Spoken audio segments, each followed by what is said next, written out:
And welcome to the best of Hindsight Tonight. I'm Damian Muziani, and tonight we return to a week that included news of O.J. Simpson's Bible, 2 astronauts returning to Earth, and the U.S. fate of Pornhub. It all happened on March 16th, 2025. Enjoy.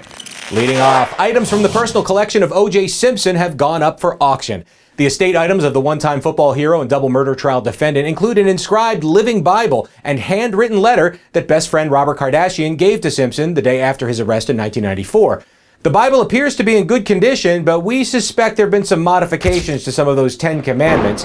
Unaliving someone and coveting thy neighbor's wife might have been reduced to gray areas there. Kardashian's daughter Kim, you remember her, right? Made an offer of $15,000 for the Bible, which was then rejected by OJ's estate. Seems like a pittance since Kardashian recently paid hundreds of thousands of dollars for a jeweled cross once owned by Princess Diana. Makes sense since Kim is so, religious.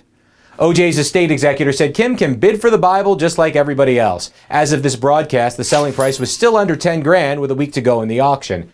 I get it though. This might be the only chance for her to own something that was once carried by her actual father, even if only God and Kris Jenner knows which man that actually was.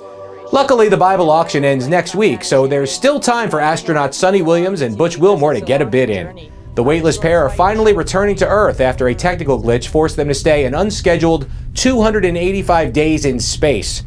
Boy, do they have some catching up to do with current events.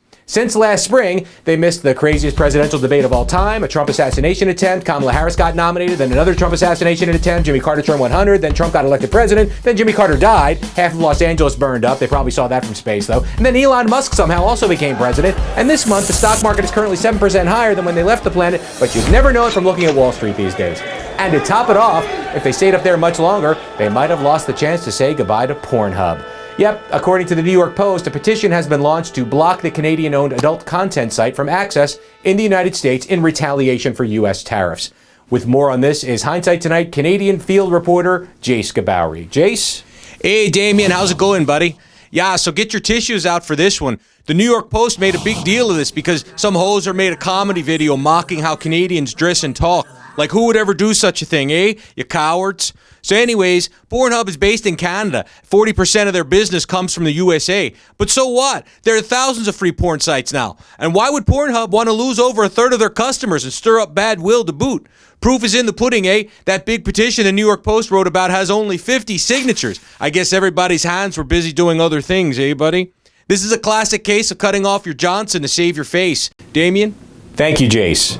And that's your news. Please give us a like, comment, and subscribe, and I'll see you next week with Fresh Hindsight.